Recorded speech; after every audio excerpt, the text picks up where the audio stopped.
All right, folks, it is Sunday evening, and when I say that Obama is establishing a dictatorship of the executive, I'm not joking.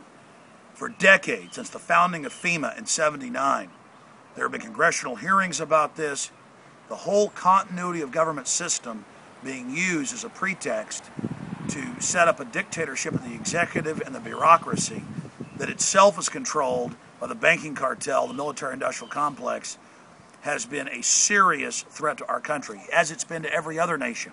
You always hear about third world countries that have presidents or prime ministers that basically set up dictatorships by ignoring their legislatures, their parliaments. Hugo Chavez is now in trouble for that. Julius Caesar, over 2,000 years ago. Hitler. The examples go on and on and on. But I have to be honest with you.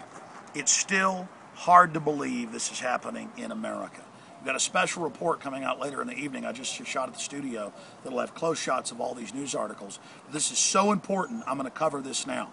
This is probably the most important information I have ever covered. It's one thing to know hypothetically they're setting this up and demonizing the Constitution in Time Magazine and Newsweek and talking about how great it would be if it was gone and we had a dictator. As Bush joked about 5 years ago, things would be a heck of a lot easier so long as I'm the dictator. Now it's actually happening. This is a small portion of what I'm talking about. Let me just read you the headlines. Obscure clause may help U.S. avert debt. AFP. The Hill.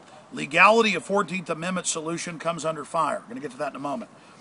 From whitehouse.gov. President Obama signs executive order establishing Council of Governors. 10 governors he appoints that then speak for the states, not the 50 states.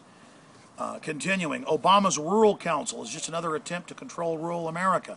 This is like something out of Stalin's era in Russia, when you get into the Rural Council to take over. Big agriculture, big outfits have written that. Now, continuing here, look at this article. Remember this? Call to give Obama kill switch powers to cut internet access in the event of national cyber crisis. And they admit the Pentagon runs that, and it's to censor news and information. So that's just some of what we have. Now I'm going to go back through all of this. This is only part of it. Now here's another headline. Michigan woman faces 93 days in jail for planting vegetable garden. This is a WJBK TV. I mean, this is really happening. Right out of the Soviet Union under Stalin. Now, this is the Huffington Post. This is the Huffington Post. They are positive in this article about what's happening. They say, thank God Obama's taking executive charge. That's a nice way of saying dictatorship. He can't get bans on semi-automatics, they call assault weapons. He can't shut down gun shows. He can't have the no-fly, no-buy that his former chief of staff, Rahm Emanuel, called for, saying, we're going to put you on a list, no judge, no jury, no due process, don't know why you're on a list. You just can't ever buy a gun again through the FBI instant check. It was supposed to be a waiting period. They say in here that Obama is set in the next 2 days to release an executive order. And of course, they're basically the mouthpiece with AOL, the White House now, that's admitted, and George Soros finances much of this. They're saying how great this executive order is going to be. And Obama's saying, no big deal. Gun control we can all agree on. Don't worry about Congress. I'm going to ban importation of guns using executive power outside Congress. And I don't need Congress. Just like he doesn't need Congress, I almost forgot, to launch the Libyan war. Congress even offered to authorize it. He said, I don't need you. I have the UN. That's definitely under the power of Congress. He's saying the power of the purse. If you don't raise the debt limit, he's just going to do it. That's coming up. But here is Obama saying that, and the White House Communications Director putting this out on Friday, saying that they don't need Congress for gun control, and he's going to do this executive. The Congress represents the states and the people. They pass the tax laws. They pass the tax bills. They pass the war powers. The president executes it. And at the end of this chilling article, they say, still, executive action offers something that legislation doesn't, guaranteed results. And as one gun control advocate told the Huffington Post, there are ways to use the administrative changes to obtain similar results. And they go on to say, I mean, it doesn't get any more secret police than that if we feel like it, you're just not going to be able to buy a gun. Not that you're even a misdemeanor person or a felon. We're just going to do it.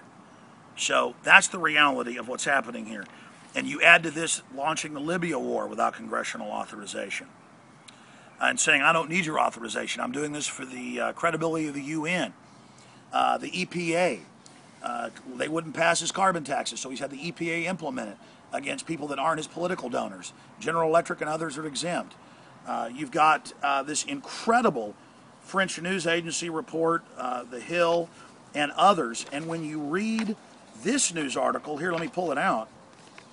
When you read this, it says obscure clause may help U.S. avert deficit, and they say using powers that were invoked at the end of the Civil War during Reconstruction, when the South didn't want to pay war reparations, the president can use these 14th Amendment powers on the federal Congress if they won't levy up trillions more to the bankers that fully financed his campaign and run his administration.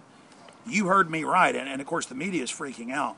The Hill, others, that's the big congressional publication, are saying this is an absolute joke. Obviously Congress controls the purse strings and can stop the debt limit going up and borrowing from the same private banks that we're just basically bailing out and paying interest to for the pleasure of it. You add the governor council over the states, you add the rural councils, you add all of this, it just goes on and on and on and on. This is dictatorship being set up. And I'm sure Obama next year or 4 years later will leave office. It's the office itself, not the personalities, that is being empowered. It is this corporate-owned, fascist-owned office of the American presidency that is a wholly owned subsidiary of these offshore banks that is setting this up. This is unspeakable.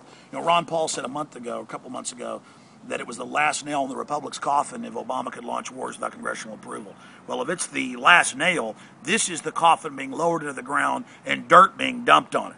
And we've seen this in hundreds of other countries just in the last few decades. It's constantly happening in third world nations. We've seen it thousands of times in history. We know exactly what this is. Please warn everyone you know about this information.